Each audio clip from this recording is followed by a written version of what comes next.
ரிஷபராசி ரிஷப லக்ன அன்பு சொந்தங்களுக்கு வணக்கம். சுக்கிரனுடைய மூலத்திரிகோணம் பலம் பெறக்கூடிய ரிஷபம் எப்பேற்பட்டவங்க என்ன மாதிரியான குணத்தோட இருப்பாங்க, இன்னைக்கு இவங்களுக்கு என்ன நடந்துட்டு இருக்கு, குருவோடைய பெயர்ச்சி சனீஸ்வர பகவானுடைய பார்வையில் இருக்கக்கூடிய பலன்கள் எப்படி இருக்கும் நிச்சயமாக பார்க்கலாம். முதல்ல ஒன்று தெரிஞ்சுக்கோங்க, எல்லாமே பொது பலன் அப்படிங்கிறதா. அப்போ உங்களோட தனிப்பட்ட ஜாதகம் தான் அடுத்தடுத்து என்ன நடக்கிறதுக்கு காத்துட்டு இருக்கு, எந்த ஒரு சூழ்நிலையில் இருக்கு, இன்னைக்கு என்ன ஃபேஸ் பண்ணிட்டு இருக்கீங்க, என்ன மாதிரியான பிரதிபலன்களை கிரகங்கள் கொடுத்துட்டு இருக்காங்க. கிரகங்கள் நகர்றது போலயே ஒரு பிரச்சனையோடைய தாக்கம், ஒரு மகிழ்ச்சியோடைய தாக்கம், ஒரு சந்தோஷத்தோடைய தாக்கம் அப்படிங்கிறது நகர்ந்துட்டே இருக்கு. அடுத்தடுத்து வரக்கூடிய காலங்கள் நல்லதா இருக்குமா கெட்டதா இருக்குமா, இல்லை எப்படி போக போகுது, ஒரு தொழில் எடுத்து அந்த தொழிலில் வளர்ச்சி, காதல் இருக்கு அந்த காதலில் எப்படி மேரேஜாக கன்வெர்ட் ஆகுது, கல்யாண வாழ்க்கை எப்படி, இதுக்கு எல்லாத்துக்குமே பிறந்த கால ஜாதகம் மட்டுமே. தனிச்சு பிறக்கக்கூடிய லக்னம், லக்னாதிபதி தான் பதில் சொல்றதுக்கு கடமைப்பட்டிருக்காரு.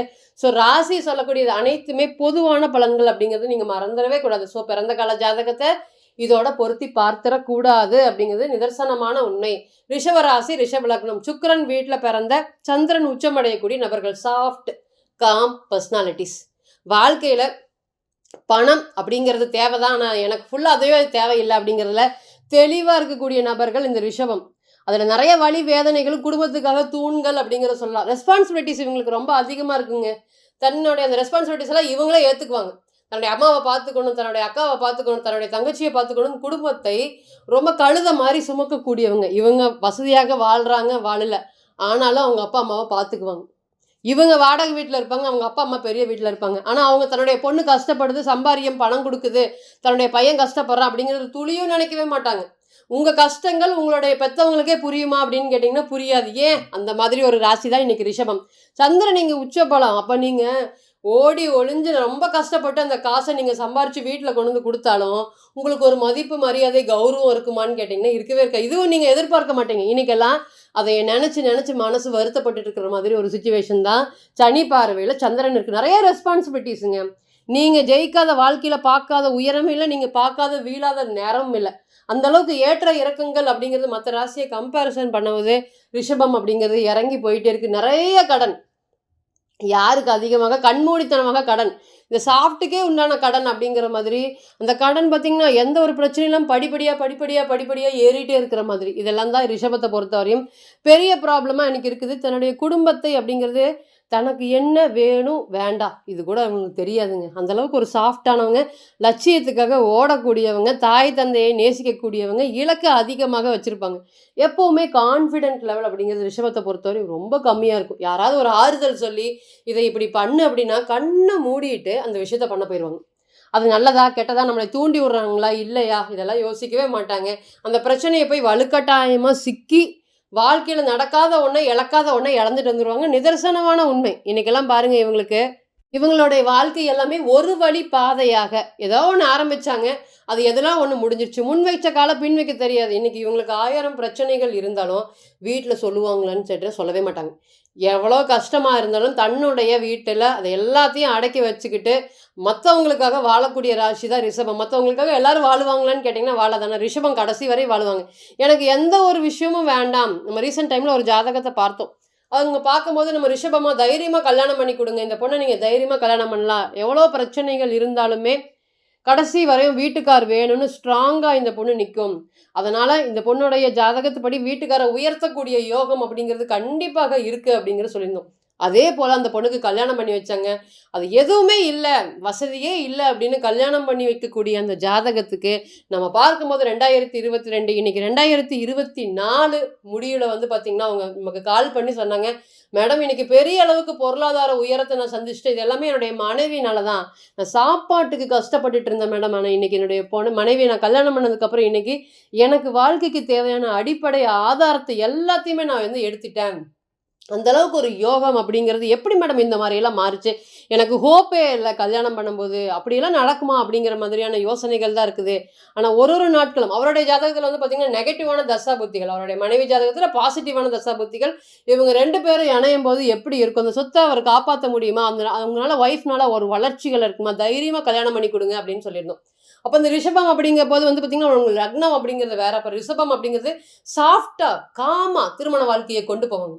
அவ்வளோ சீக்கிரம் அதுலேருந்து வெளியே வர மாட்டாங்க, ஒரு கோவப்பட மாட்டாங்க. நீங்கள் எதுவுமே வாங்கி கொடுங்க, கம்பேரிசன் அப்படிங்கிறது இருக்கவே இருக்காது.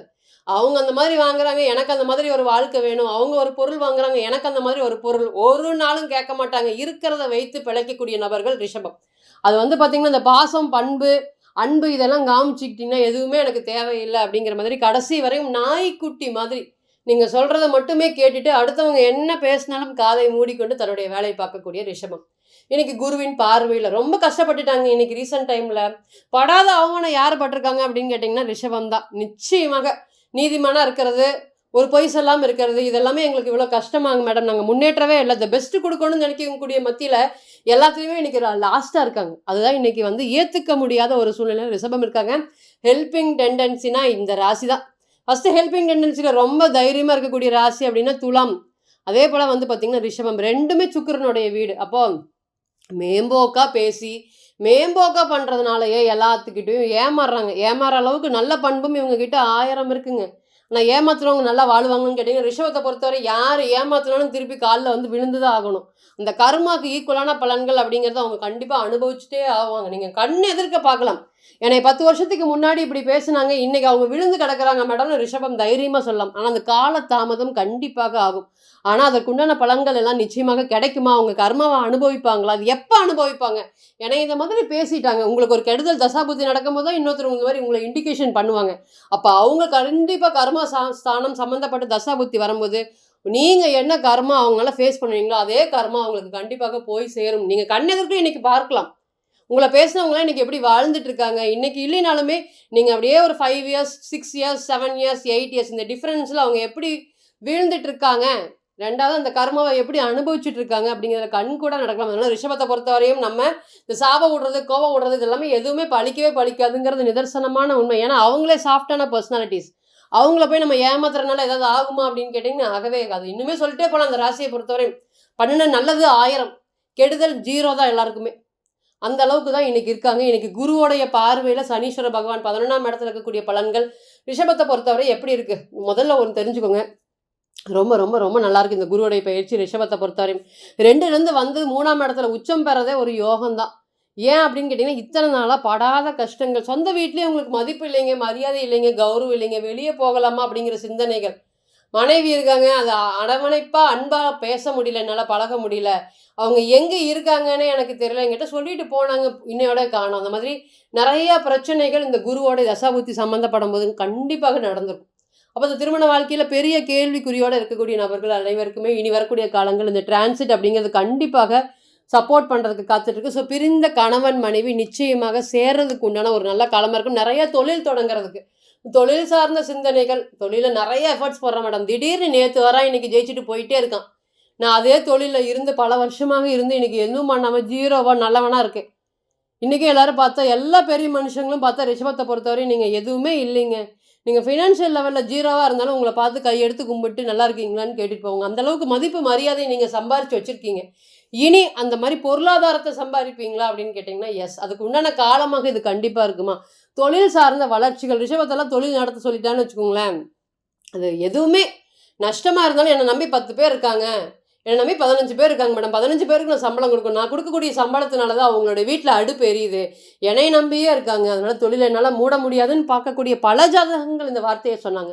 அப்போ ஒருத்தர் தொழில் நடக்கிறாரு. அப்ப மேஷம் வந்து பார்த்தீங்கன்னா, டக்குனு அதை மூடிரும். எதா இருந்தாலும் நமக்கு தான் முக்கியம் அப்படிங்கிறது ரொம்ப செல்ஃபிஷா இருக்கும் மேஷம்.